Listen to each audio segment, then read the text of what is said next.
ao vivo o nosso programa. A gente agora vai ter mais uma conversa super importante, viu? Nesse novembro, o mês da consciência negra, a gente tem discutido diversas ações antirracistas para lembrar que essa é uma luta de toda a nossa sociedade, né, gente? E hoje a gente convidou Cláudia Isabelle, assistente social, para falar de letramento racial nas empresas. Então, você que tem alguma história para contar, você que quer falar sobre esse assunto, o QR Code está aqui na tela, tá? Para você mandar uma mensagem para o nosso WhatsApp. Cláudia, seja muito bem-vinda, é um prazer te receber aqui, viu? Obrigada, é um prazer também atender ao chamado, tornar o nosso novembro mais especial, falando de coisas necessárias. Muito necessárias. Eu queria começar te pedindo para explicar o que é letramento racial e por que todo mundo precisa ter letramento racial. Pronto, acho que é importante começar pela perspectiva de que todos nós estamos imersos nas relações étnico-raciais.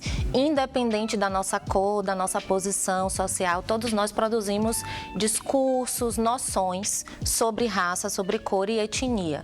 O letramento é uma perspectiva antirracista, um posicionamento ético, né, que pensa realmente as relações de gênero, raça, etnia, inclusive de maneira territorial, né, entendendo que a gente não tem uma noção inequívoca para todo o território, né, seja ele brasileiro, seja do mundo, né, e que pensa como é que a gente vai produzir um posicionamento ético que respeita as pessoas, que compreende, que é sensível culturalmente, que traz possibilidades de pensar a promoção e a projeção das vozes das vários grupos raciais.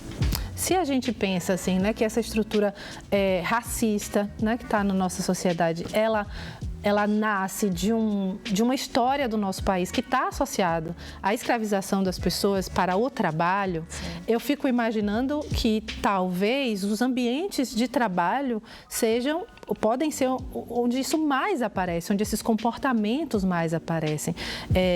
Como que a gente pode desconstruir essas perspectivas e essas estruturas racistas e construir ambientes de trabalho que sejam equalitários?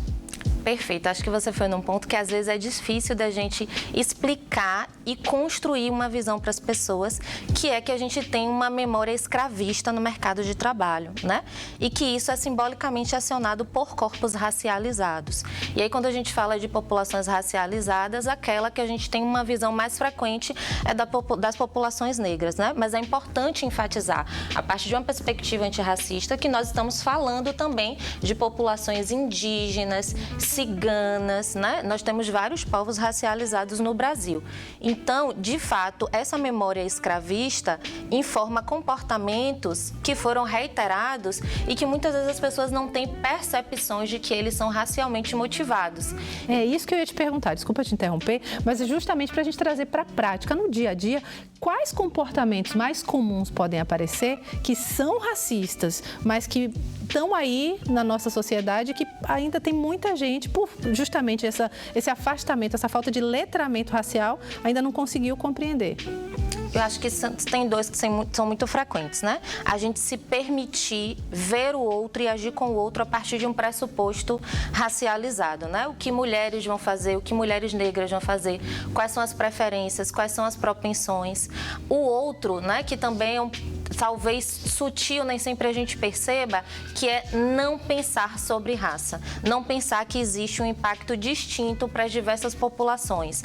Pensar como um referencial geralmente branco e masculino, né? Que faz com que mulheres e pessoas racializadas não sejam consideradas nas tomadas de decisões e como a gente pensa a vida do trabalhador, qualidade de vida, condições de proteção, são coisas que a gente não costuma ver como atravessadas por uma perspectiva racial, mas geralmente estão. E aí, qual que é o papel das empresas, das corporações para ir desconstruindo essa realidade? Porque também a discussão é importante, a conversa é importante, os meios de comunicação, a gente está aqui fazendo o nosso papel, mas precisa ter um desejo e uma movimentação de atitude também dentro das empresas, das corporações, dos governos, para esse assunto, para esse debate acontecer, né?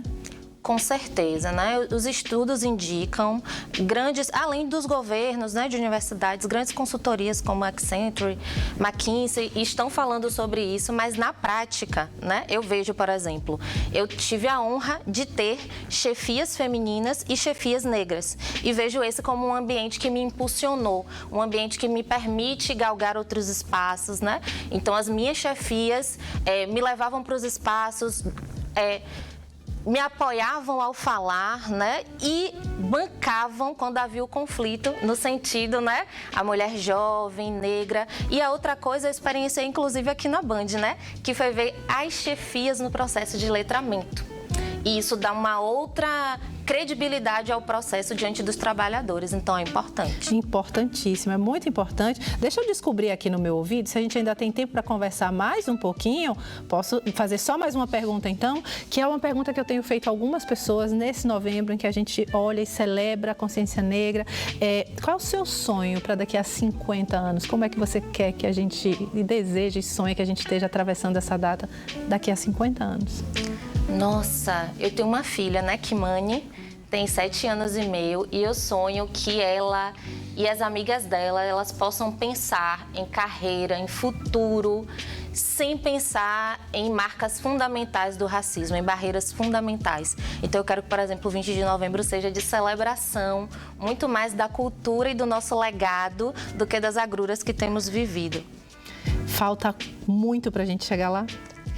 Falta, mas nós já estamos vivendo avanços e felicidades. Então, enquanto a gente luta, a gente celebra.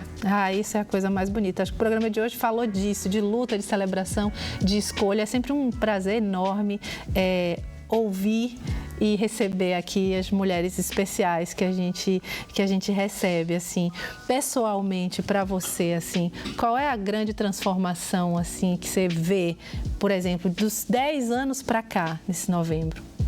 Nossa, eu acho que eu vejo meninas mais crespas, mais confiantes. Tem coisas que parecem muito pequenas, mas eu vejo meninas muito cedo com seus cabelos crespos, né? Tendo orgulho deles. Tenho visto algumas apresentações na escola de minha filha e com 2 anos as meninas falando ao microfone. Eu fico assim, lindo demais, encantada. Né? Obrigada pela sua presença aqui, foi um prazer te receber. Quero agradecer você de casa pela parceria na conversa, pela companhia. Cuide de você, eu te espero amanhã, 1h30 da tarde, a semana inteira, a gente juntinho. Essa semana tem programa muito especial do Dia da Consciência Negra, tá? Um beijo, até amanhã, tchau, tchau.